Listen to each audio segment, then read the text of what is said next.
नमस्कार दोस्तों, वार्ता चैनल में मैं शालीमार जायसवाल आपका स्वागत करती हूँ। पितृपक्ष, जिसे श्राद्ध भी कहा जाता है, पितृपक्ष का सनातन धर्म में बहुत ही विशेष महत्व होता है। मान्यताओं के अनुसार इन 15 दिन पितृ अपने परिवार को आशीर्वाद देने के लिए धरती पर आते हैं। उनकी आत्मा की शांति के लिए तर्पण आदि कार्य किए जाते हैं। कहा जाता है कि विधि विधान से पितरों के नाम से तर्पण आदि करने से वंश की वृद्धि होती है और पितरों के आशीर्वाद से व्यक्ति को सुख सौभाग्य की प्राप्ति होती है। शास्त्रों के अनुसार पितृपक्ष में कुछ नियमों का पालन करना चाहिए, वरना पितृ नाराज हो जाते हैं। अगर आप इन नियमों की अनदेखी करते हैं तो पितर नाराज हो जाते हैं। आइए जानते हैं पितृपक्ष के नियम, इस दौरान क्या करें क्या ना करें।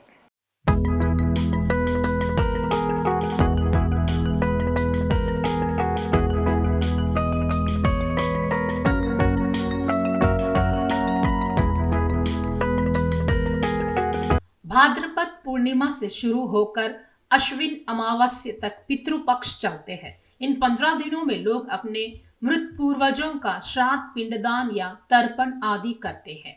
इससे पितरों की आत्मा को शांति मिलती है और वे प्रसन्न होकर अपने वंश को आशीर्वाद देते हैं।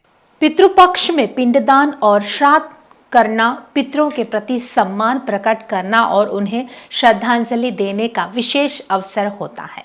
लेकिन इस समय आपके द्वारा जाने अनजाने में किए कुछ कामों से पितृ दुखी भी हो सकते हैं। ऐसी मान्यता है कि पितृपक्ष के 15 दिनों में पूर्वज धरती पर आते हैं और किसी न किसी रूप में अपने परिवार से मिलते हैं। अगर आप जाने अनजाने में पितरों का अनादर या उपेक्षा करेंगे तो इससे पितृ आपसे रुष्ट भी हो सकते हैं। इसीलिए यहाँ जान लीजिए कि पितृपक्ष में पितर किन रूपों में आते हैं।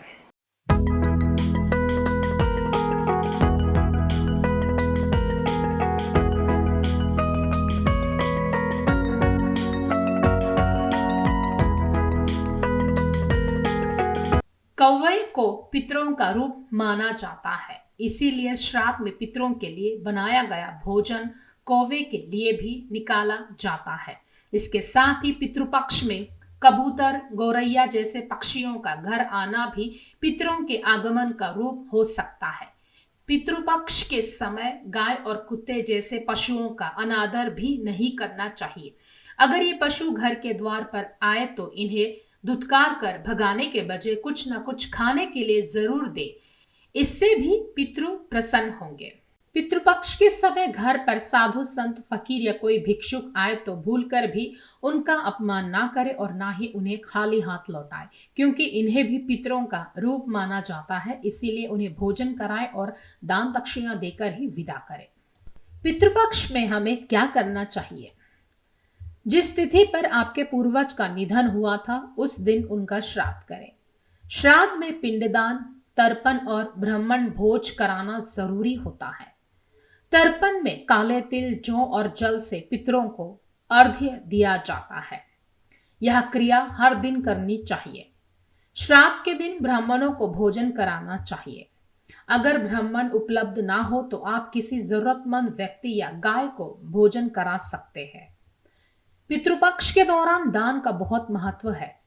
ऐसे में अन्न, वस्त्र, जूते और अन्य जरूरी वस्तुओं का दान करें। इससे पितरों की आत्मा को शांति मिलती है। इस दौरान घर में सात्विक और पवित्र वातावरण बनाए रखें। साफ सफाई का विशेष ध्यान रखें। वॉइस 5। पितृपक्ष में हमें क्या नहीं करना चाहिए? पितृपक्ष में तामसिक भोजन, विशेष रूप से मांस और शराब का सेवन बिल्कुल नहीं करना चाहिए।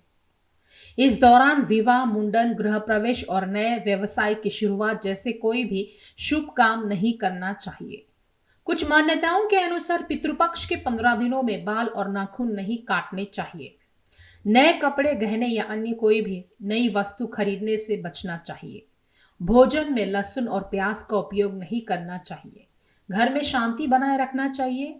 किसी से भी बहस या झगड़ा करने से बचें।